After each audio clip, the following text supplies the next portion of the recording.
close attention now. Thank you.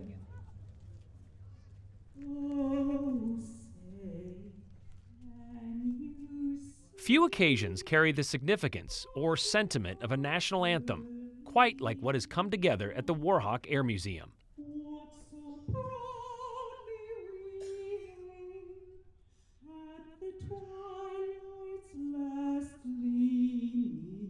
It's called the Warbird Roundup, and for good reason.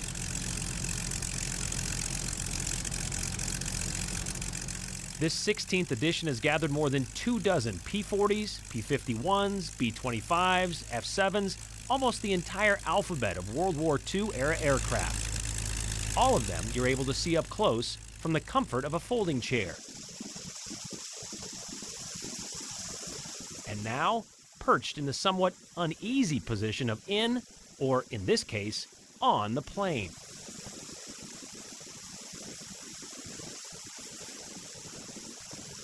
You're situated on the spine of a 1943K Training Squadron P-40, affectionately known as a parrot head, and formerly used by Army pilots in training in Alabama during the early years of the Second World War. During the 2 days of flying, tens of thousands of spectators are expected to see these airborne museums from the ground. Here's the jug and the Mustang.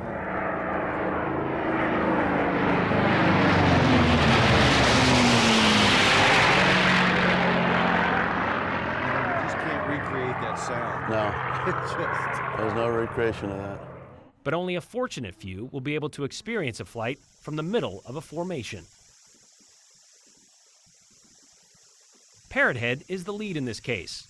Off its left wing is another P-40 known as Sneak Attack. A glance to the right, you see a P-47 called the Dottie May, and outside her is the P-51 Boise B. In a moment, the Dottie May will peel away from the rest, an aircraft maneuver known as the Missing Man Formation, an honor to a pilot either dead or missing, and a moment as majestic in the sky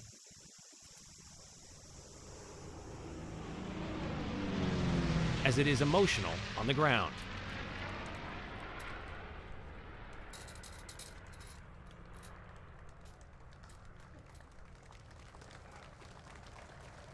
Even for those in flight suits.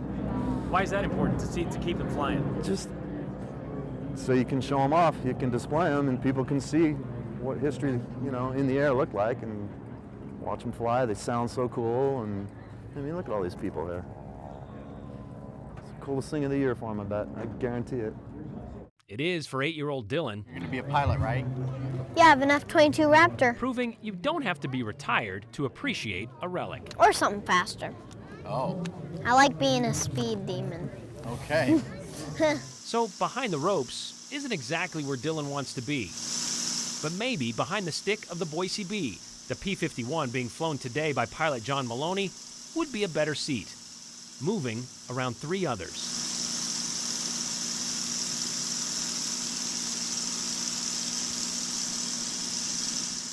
A showcase like this wouldn't be complete without accomplishing something unique. This flight you're about to go on right now is kind of unheard of. Yeah, we're going to have 5 P-40s today, and I've been flying P-40s for a while. I've never flown with 5. Flown with 4 before, but never 5.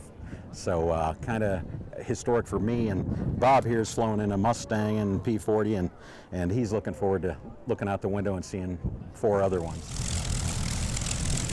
Pilot Jim Thomas, who's been flying P-40s for nearly 2 decades, says his favorite part of doing so is going in the air with other antique airplanes.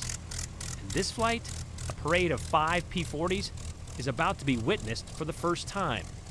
Except by that kid on the ground in the red shirt, who's either overwhelmed by the historical significance, or maybe it's just loud. So what's it like to fly in formation with what was once the backbone of the Allied forces' air attack during World War II? Well, here's the view from the wing of Sneak Attack, a Curtiss P-40E Kitty Hawk, originally part of the Royal Canadian Air Force in 1942, restored and flying again for its second stint since 1971. She's joined by Parrot Head, Lulu Bell, just passing overhead and to the left, Susie, and 1 other. Production on the Curtiss P-40s stopped in 1944, but they made more than 14,000 of them, and they were used by 28 countries. Think I hear them? Oh, Yeah, I kind of hear them too. coming up. Here they come.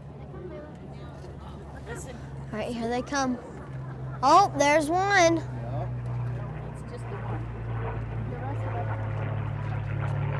There's another. There's another. All right, we got 3 that we can see so far. There's 4th and there's 5th. Now they're forming up. 30 years ago, there was only one P-40 that was restored and able to fly. Today, there are fewer than 40 across the globe that are airworthy. Nearly 30 of those are found in the United States, and 5 of those are flying for the first time together over the city of Nampa. Oh, just the history of them. It's just so cool, and it's why we're here today. You know, it's why we speak English. This was our history back then.